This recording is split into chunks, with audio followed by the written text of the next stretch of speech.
2026 NFL Scouting Combine is clearly in our rear view, yet there is still so much we can glean, so much we can learn, so much we can ascertain from many of the conversations that took place around the Underwear Olympics. Plus, we are now just a week away from legal tampering, which begets free agency, and everybody in Foxborough and all the good people of Pats Nation are very interested. And Mego and I knew that if we were going to talk combine, pre-agency, and so much more, there was only one guy we had to have on the podcast. Mr. Insider himself, Andrew Callahan from the Boston Herald, joins Fitzy and Mego for a brand new Six Rings in 3, 2, let's go. Hey, whatever it takes, man. It's all about winning, all right? Win on 3. 1, 2, 3, win! Celebrating the heroes of Foxborough's past. And with a good block. Look at Grover. All the way.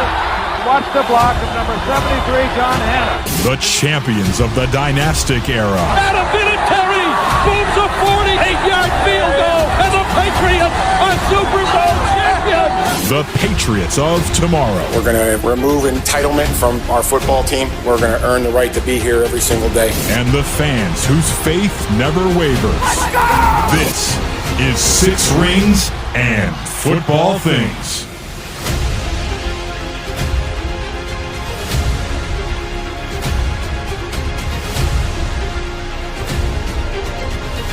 All right, cut the music. We don't have too much time when we got our guy and we got the lady and we got the knucklehead here. All right, up, man. I haven't heard that intro in forever. I'm ready to go. That's the thing. I love it still. And here's the thing, Callahan. Yes, everybody. We are still called Six Rings. And if it's going to be called Seven Rings anytime soon, then what Andrew just heard at the Combine and what takes place over the next several weeks could very well affect that.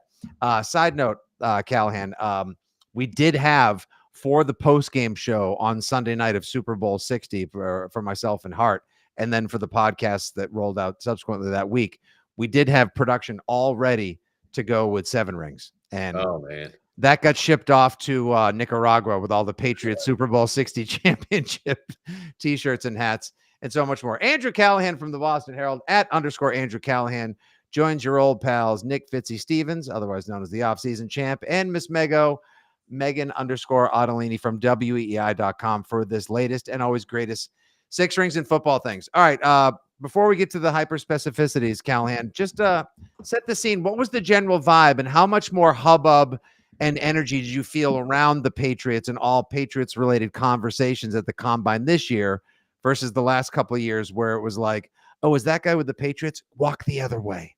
Yeah. It's interesting because I think it was actually a quieter year, and it was more because you just knew what's going to come next for them. In that, like, you start with your picking 31, and then there aren't like 3 names you're looking at. Is it Will Campbell? Is it Mason Graham? Is it a trade back like we were doing a year ago? Milton Williams, Ronnie Stanley, Chris Godwin, like they were in on all of the big guys, and you go, okay, this is a franchise that's got its vision. They've taken a very secure first couple of steps. It's just a matter of, do they kind of sprint to the finish of like this fully formed Super Bowl roster and like a roster that would go to the Super Bowl every year, or are they going to slow down and go one step at a time? And so, you know, we look at AJ Brown, you look at Max Crosby, you know, they're in on those guys. It's just a matter of, you know, again, that urgency that they feel to go get one, and or some of the free agents understanding that they're certainly not going to spend as much. So they're comfortable. To me, though, it's a balance of like, look, you can understand you made it, but this is the hardest gap to close. And I think everyone around the league is like, well, they'll do it either this year or next year. So there wasn't as much, I want to say, like, curiosity around the team anymore. Like, you know who they are. It's Mike Vrabel, it's Drake May, and then guys that they need to add to get across the finish line to be the favorite in the AFC. Andrew, I have a question about what you heard around AJ Brown, because it certainly seems like you're reporting, your beat partner Doug Kyed's reporting, other people's reporting who were on the ground there, is that the door is certainly open to conversations about AJ Brown from both sides. But from the Eagles' perspective, when would this deal happen? Because you look at the dead cap hit that they would incur before June 1st for a trade. And on paper, I'm just a little confused about why, are these conversations just starting now for a later date, or what's the reality with that timeline?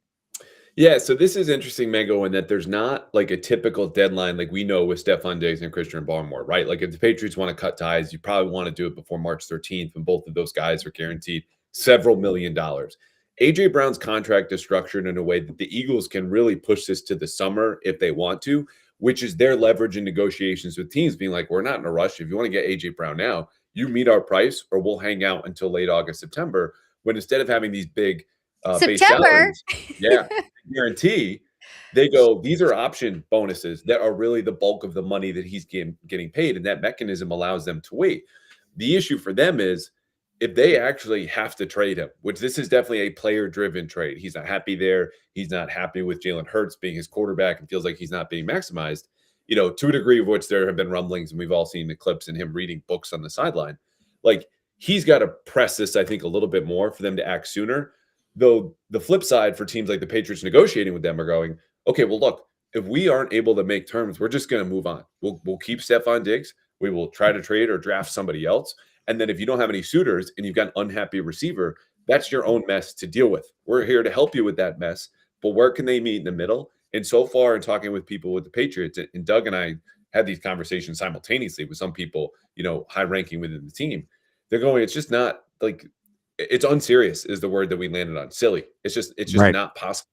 But that's also the start of a lot of negotiations. So it's really interesting that you got the Eagles, teams interested in A.J. Brown, and then how much pressure does A.J. Brown want to put it where I've said, go to the James Harden school of making a mess. That dude knows how to get out of town when he wants to, and I just don't know how See if you can find his fat suit on Amazon or something. Exactly. Watch. Fat suit watch officially. It is amazing how he is able to weird, crazy, or punch his way out of every situation that he doesn't want, but it's also easier to fudge those numbers in the NBA as opposed to Philadelphia. And I know everyone, everyone out in the back row is going to go, cap is crap, Fitzy. Don't worry about it. If you want to make it happen, you can make it happen. Because look at all the quarterbacks that are being dismissed and dissed this week that are going to leave their teams with, subatomic levels of dead cap numbers. But teams obviously want to move on and get their future going. It's crazy, though, to think this is a marriage that really should happen because he wants out of there. He would love to play for the coach that he first played for and fell in love with. He wants to go to a team where he can be a star. He's always wanted to be a member of the Patriots. So everything about it aligns, but there's just that just that lump of $46.5 million that I can't imagine Howie Roseman, who's one of the better GMs in the NFL, just wants to say, no, please, by all means, allow me to take your 31st overall pick and then sit there with 14% of my cap useless this season. Yeah, and that's the other interesting part of this is like what the return would be. And so I do think there are teams, and maybe even the Patriots, that would be willing to go the DK Metcalf plus package, meaning like a second and a seventh in terms of total value. That second round pick Seattle got from the Steelers was at 52. So 31 is a big jump there. But would you do if you're the Patriots 31 for Brown and a 6th round pick? And some kind of pick swap where you net out the value of a higher 2nd round pick than what Seattle got for DK Metcalf, because it'll be more than what they got for Metcalf. A.J. Brown is better, been more productive and consistent, et cetera, et cetera. The cash cap conversation, though, is interesting because the Eagles are always like top 3 in terms of cash spent. They don't care as much about the cap. But if you're going to take away a number 1 receiver from a team that needs to win and pursue a championship in the next 2 years, just given all their other players and contracts, like you have to make it worth their while because they're much worse off without A.J. Brown. They see a world in which they could do it, but that's also part of their leverage of being like, why would we give up one of our best players when we're chasing Super Bowls? Well, you have to make it worth their while. So there's just a lot of pieces to this, and ultimately, like a good reason to think he just might stay because he goes, I'm fine being uncomfortable. We'll ride it out. We'll make it work. We have to win now. They're not going to treat this like, I don't know, shipping Rafael Devers out of town. They're going to look for a serious return. And the funny thing is, spend money like hard cash. It's weird. They don't have to sit up. And the funny thing is, guys, Philadelphia, Mego, your question next. But the funny thing is, Philadelphia seasons go just like Star Trek and James Bond movies. Every other one under Sirianni with Jalen Hurts as quarterback has been a Super Bowl appearance. So they bowed out early last year. So obviously they're probably looking to this year like, come on, guys, we're better than this. We got Lane Johnson 1 more year. They have to upgrade at tight end as well because Goddard's going to move on. So pivotal year for the Eagles. We'll see how that goes. Mego, back to you. So, Andrew, you said from your reporting that you went into the Combine week thinking there's a serious chance that Stephon Diggs is not part of the team going forward because of how much his contract balloons. But in talking to people over there, you felt like maybe that's not the case. What do you think a restructuring would look like? Is that a realistic expectation for somebody with Stephon Diggs who's 32? How do these two sides make it work for at least another season? So the word that was told to Doug and to me and Doug in terms of the contract from two people within the team was fair. And that hit my ear in a way that says like, okay, there's not only just a palatable sense of like the numbers on your end with the contract and the accounting, you might even go up a little bit more, which if you're Stephon Diggs, you're absolutely asking for more than what is currently $1.7 million guaranteed and then $6 million guaranteed. And before I blow Fitzy's eyebrows off, those numbers would like be more cash in the pocket of Stephon Diggs, but allow them to lower a number like the $26.5 million that's owed on their books in terms of a cap hit, which is to say that you give him a little bit more guaranteed and you push some of that cap on your books towards 2027. And then at that point, you could still take a dead cap hit if you wanted to part ways, and which could be the case. But in addition to them feeling like the contract is fair, that also might be a reflection of like, what other options do we have? Like it's if it's not AJ Brown, who else are we getting? Because Alec Pierce, everyone in Indy thought was going to stay in Indy with the Colts. The draft, you're picking 31 unless you make this giant leap. And then elsewhere in free agency is like Romeo Dobbs. So no one's changing your life to the degree that Stephon Diggs was. And the real question for them, they're not as worried about the off-field stuff as they are with Christian Barmore. It's really like, how good is he going to be next year? Because if he's a low-end number one, absolutely the contract's fair. Everyone else would agree. Not forget them. If he's a 2, though, and you're running into the production that you saw in the playoffs, then that's an issue. So I just think it'll be a small bump, a minor restructure, really just to lessen some of the pressure on their cap this year, and he might get a couple more guaranteed dollars. So for given what you heard and the way you saw the season play out and what the Patriots need, the roster is now and what their needs are going forward, and keeping in mind emotional continuity and what he meant as much on the sideline, in the huddle, and in the locker room, as well as on the field, you think he's getting that $6 million? And if you had to place a bet, would he be on the 2026 squad? I do right now. And that's not like the, reporter kind of saying, oh, I reserve the right to change my mind. And my mind did change based on the reporting and conversations with people within the team.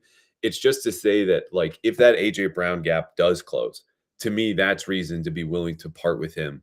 And I don't know if that's a trade outgoing. I don't know if it's an outright release, because the variable we don't know in this whole conversation, how much does he want? When does he want? When does he want it? Because if that's a gap that they just can't close, it's not like, oh, well, we can't make a trade. That's like, okay, we have to part now with you, because we all know the history of Stephon Diggs, who has this great honeymoon phase with Buffalo and Minnesota, and then it kind of goes downhill, which is something that's also weighing on the Patriots' minds right now.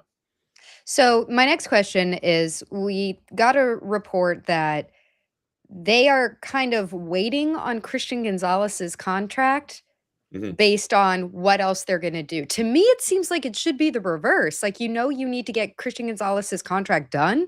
So wouldn't you do that first and then say, hey, honey, like, we paid, I don't know, the mortgage this month, and now we have this much to go out to dinner? Instead of saying, we're going to see, like, you have to get that deal done. So can you talk me through why that is the approach? So there are two parts of this. Number one is the market kind of sets the terms of whatever that contract's going to be. Like, you look at Derek Stingley. He signed last year in March for $90 million over 3 years and $89 million guaranteed. So Sauce Gardner, who in this dynamic that we have now with Christian Gonzalez and Devin Witherspoon, his agents were looking at that deal and being like, well, we want a little bit more than that. So when Sauce Gardner got his deal a couple months later, it wasn't like there was this big giant negotiation over what the numbers were going to be. It was going to be this much more than what Derek Stingley got. Lo and behold, the 3 for 90, which comes out to $30 million per year, was the starting point. And so Sauce Gardner got $30.1 million guaranteed. So Christian Gonzalez will get a small bump off of that. It's just a matter of, does he care more about the guaranteed dollars? Because Sauce Gardner got fewer guaranteed dollars than Derek Stingley did. Does he care more about total value, average annual value? But the point is, like, for them, it's not just the timing of when Devin Witherspoon goes and like both agents are going, oh, no, you go first. And then you go first, because then we can go higher than the other guy to be the highest paid corner in the league for a longer period of time. It's also cash flow for the Crafts. And let's be clear, this is not me empathizing. It is not me excusing. It's just to say that when you have tens of hundreds of millions of dollars coming and going, they want to have that all in line. And we can get into like the Patriots do signing bonuses different than most different teams, and there are more installments and they're smaller, et cetera, et cetera. But the bottom line is they look at this and go, we've planned for this. We've reserved stuff to the side. It's just a matter of when do we put it and give it to them, because those terms are set by the market pretty much already. All right, so last one before we get into the back half, talking about what we think may happen during free agency and what the Patriots' needs are. Regarding Barmore, looking that you may very well lose someone like Tonga, and you continue to lose a lot of these defensive line, I won't say replacements, but lower tier guys like Equale the year before. Now Tonga comes in, plays well. He's probably going to price himself out. He was pretty big. He was pretty big for them this past year, not just on all like, oh, look, Tonga's in at fullback type of stuff. Do you think they can afford to lose Barmore, or is the cost benefit analysis starting to weigh out that, like, given what we're paying this guy and the headaches he's intermittently causing, plus he really didn't shine when Milton Williams went down, it may be time to just to move on and say it's been cool, but we're all set. Yeah, I mean, I'm of two minds of this. One is like my personal opinion, and I would be the latter. Like, thanks for your time. I think we probably got the best out of you, and I don't think this is worth the production. I don't think it's worth, as you put it, the headaches or some of the immaturity, or euphemized to me by an assistant GM. Like, he's always been an emotional guy. I don't know. Like, that report in the summer was pretty GD ugly. Setting that aside, though, and again, that legal case is something they're more concerned with than Diggs, frankly, and what the outcome will be. The Barmore conversation does come down to, okay, what's your plan B? Like, that's where the Diggs and Barmore stuff is really like, okay, if we part with this guy who's a top 8, 10, 12 player in the roster, what are we doing to replace him? Especially if Kairos Tonga and our friends at Mass Live beat us to this, though we heard this during the week. Like, they were this close in an extension, and then the Patriots kind of screwed that up with him. Let's say Kairos Tonga was coming back. You don't want him to be your starter, but you certainly feel good if he was under contract right now about maybe playing with Christian Barmore. I think they just look and go, we'd like to continue working with him, and hopefully it works out. And the contract after this upcoming year really is nothing. Like, there are no guarantees. So to me, there's other stuff to consider, like a knee injury that they've kind of been managing on and off since 2022. Not great. But look, they don't have many better options. And this is the depth that they talk about, being like, we're not one or two pieces away. We really need to reinforce the roster with talent. When Belichick used to do this all the time of like, you don't want to meet my terms? Okay, cool. See ya. Because I've got someone willing to replace you and capable enough to do it. The Patriots right now don't have that kind of depth.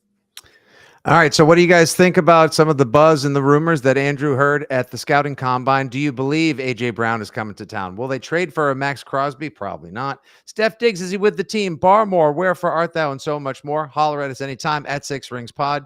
He's at _Andrew Callahan. I always forget that underscore. Each of you has an underscore. She's Megan _Ottolini. I'm just easy. I'm at Fitzy GFY. All right, let's get into the back half of things with our conversation about what the Patriots are likely to do heading into legal tampering and free agency 2026. Okay, Callahan, I'm going to put you on the spot here. I want you to come up with your hot term, not a hot take, but a hot term. Describe how you believe the Patriots, given everything you've heard, what you've read, and what you know about the team, how do you believe the Patriots are going to approach free agency 2026?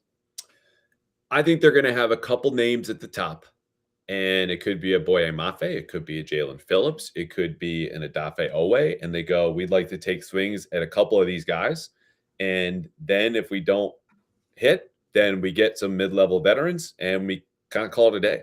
Like, I think the big swings include A.J. Brown and Max Crosby, but given how those negotiations have gone, at least now, and like it's only Tuesday, March 3rd, this could very well close the gap here in the next couple of hours, days, weeks, etc.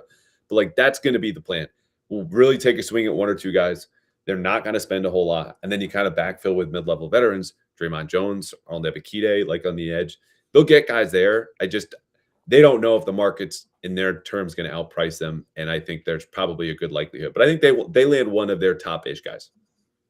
Andrew, one area that is a concern for me that I wrote about last week is the age of last year's free agent class and the need for this team to stay young, even though right now it's kind of like they're on a seesaw where they have really young guys who have huge roles. And then they have older guys, like you think of somebody like Morgan Moses or even somebody like Carlton Davis, who, from my opinion or like experience, it felt like he went to the locker room every game at some point. Like, oh yeah, he's getting checked out again. Oh, okay, he's back. It's like a Oh, a it's okay. boxing match doesn't start until someone takes a punch or bleeds. Like the game Or doesn't like really a begin. We the heard penalty Mike. box because he was getting PI calls every other game as well. Right. Yeah. He's Second a most in the physical guy. NFL last year. Yeah. We heard Mike Vrabel after the Super Bowl say that the business of the NFL is getting younger and cheaper and better. But how much is the younger part, do you think, going to play into the free agents that they choose and who they decide, if anybody, to bring back or re-sign in some of these spots? Yeah, I think age is always a factor. And when you get to free agency, guys who are coming off their first contract are typically about to turn 26 or 27, and in some rare cases, 28. So ideally, you'd like to lean younger, but that also goes for every other team in the league. So that becomes a matter of, is there actually value maybe going for a slightly older player who has less of a market? Or do you go for a younger player that teams aren't as interested in? Like, I'll give you a name like Leo Chenal, who's a linebacker for the Chiefs, who's only 25. Not a huge need for you, but if you feel like there's some kind of untapped potential there, like you were able to squeeze out of, it's a different position, but Caleb Chason, who is among my favorite facts last year, younger than Keon White, drafted 4 years later or 3 years later. But COVID, baby. Wait, you got to be shitting me. He was actually, Chason was younger than Keon White. White. He still is younger, Fitzy. Don't get me wrong. Oh, all right. No, yeah, that's funny thing how time works. By the way, Leo Chenal, loved him coming out of the draft, pride of Wisconsin. I think underrated player on the Kansas City defense as well. And I kind of believe that I don't know what your pecking order of priorities is entering the draft, free agency, and more. I think linebacker depth is huge. Like Gibbons had to play a lot last year when different backers got hurt. You can't lean. Tavai only played 23% of the snaps. You lean so much on Spillane, but he got hurt. He's also 30 now. Like, I think picking up someone who's younger and experienced like that would make a ton of sense if possible. Well, I like it too, because in this Max Crosby trade that I'm trying to hype and write and podcast into existence, I could send Christian Ellis to Vegas, where he nearly signed last year as a restricted free agent, and then replace him for 13.5, right? Yeah. But look, I think it's on there. I think they're going to address that in the draft. If they don't get a guy in free agency, I don't think they're going to be super upset, even though Jack Gibbons gave up the one touchdown in the Super Bowl. But look, I think the point about being younger, Mego, is more like we have to hit draft picks. And that's why they keep saying we have to build through the draft. It's not only that you're younger, but you're more cost controlled. And any team that's had sustained success did it because they had better draft classes. They've started to do that. Christian Gonzalez to Drake May to all the guys they got last year. But they see it as like, we really need one more to stay younger, to stay better, and be able to develop players long-term. I've got one more question. What the hell is Ryan Cowden's job? He does a little bit of everything. He was at the combine, like a lot of top front office guys for like the whole week, if not a little bit longer. And so he is effectively, let's say Mike Vrabel's the number one, Elliott Wolf is the 1B. He's number 2, and Stretch is about 2B in that front office. So like your vice president of player personnel is not just college, it's not just pro. Like he's got a hand in everything. Yeah, and it was amazing to me, like how Mike Vrabel found so many microphones, but Elliott Wolf last week, like, didn't see a podcast, an iPhone, a microphone, or a reporter that he wasn't friends with immediately, kind of asserting like, hey guys, just so you know, I don't run and get the dunks, and I'm not getting stuffed in a locker or called nerd and get noogies from Vrabel and Stretch every other day. Maybe that happens behind closed doors. I don't know. But well, it was interesting. You know where I landed on this is a scene from the Dark Knight Rises, where Bane takes over and you've got the politician or like the high corporate. Are you really in charge? Yeah, like that. Mike Vrabel is Bane in that case. Do you feel in charge? Like just looking at Elliott Wolf, which I think they've reached kind of a stasis and a balance here, but he's got his hand on his face, and the guy looking in fear is like, oh no, I don't feel in charge. But that's Elliott Wolf as I see it. Most of the beat reporters adopted the darkness, but Andrew Callahan was born into it. Last question for you, my friend, and then we'll get you out of here. I think the Patriots need to be a little more aggressive this offseason, only just because it's year 3 of the 5 years of Drake May under cost control. Yes, you got to pay Gonzo, but you can't just sort of like you're in the house now, you're building, you're adding on, et cetera, et cetera. But I think you need to be a little more aggressive than just like, well, let's make sure we stay on track and stay on the plan. That said, one of the big debates is how many players away are the Patriots from not just winning the East, but really giving themselves a shot to go back to an AFC championship. Some say 1, some say 3, some say 5 or 6. You, sir? I mean, it depends on the player, right? Like if they somehow traded for A.J. Brown and Max Crosby without giving up every first-round pick from now until 2034, like I would say they're there. 2-star players, 2 top 50 players, maybe in the NFL. If they got one and then supplemented them both with a bunch of mid-level veterans, like 4 is probably my answer to your question if we're being reasonable. The key though is to land the keystone player, right? Like the guy at the top is going to unlock everything. And that to me is you need another blue chip talent. It's cool that you're going to develop Will Campbell and Jared Wilson and they'll come along. I'd like to see some more depth there, but the talent, the real star player, the one with gravity to draw attention from opponents offensively or defensively has to be there. And I think it's a Max Crosby and AJ Brown. Jalen Phillips is a step down, but like you need to get one of the top guys, I think, for this to be a successful offseason. And after that, if you want to sit back, fine. But like get the guy who's going to cause problems on his own. All right, folks, it's always a pleasure to have Mr. Callahan fresh off the combine with that Grace Combine Insider news and notes piece he and Doug Kide put together as well. We'll see if there's going to be a fundraiser or a get-together sometime soon. We hope so. It's always a blast talking to @_ Andrew Callahan from the Boston Herald. Of course, you can always hear from Mego, who was on last weekend with Arcand on a Saturday. What a refreshing change that was. That was @Megan_Ottolini. And of course, your old pal from the afternoons and Big 103 and Six Rings and everything else, Nick Fitzy Stevens @FitzyGFY. Thank you guys for listening as always as well. Callahan, where can they also find your podcast as well? Yeah, anywhere you get your podcasts. Plus on YouTube, it's @_ Andrew Callahan on YouTube as well. Pat's Interference, PATS Interference. We have an episode today coming out with Aaron Schatz, Godfather of Football Analytics. We're doing wish lists, but on a budget because we all know Mr. Football Outsiders himself. Yes. And then we have predictions coming later this week from me of exactly what I think is going to happen next week. All right, so stay tuned. I think it's going to be a fascinating couple of weeks, as it always is in Pat's Nation. No boring days, all good times. Till the next one, drink up. God bless everybody. Stay safe.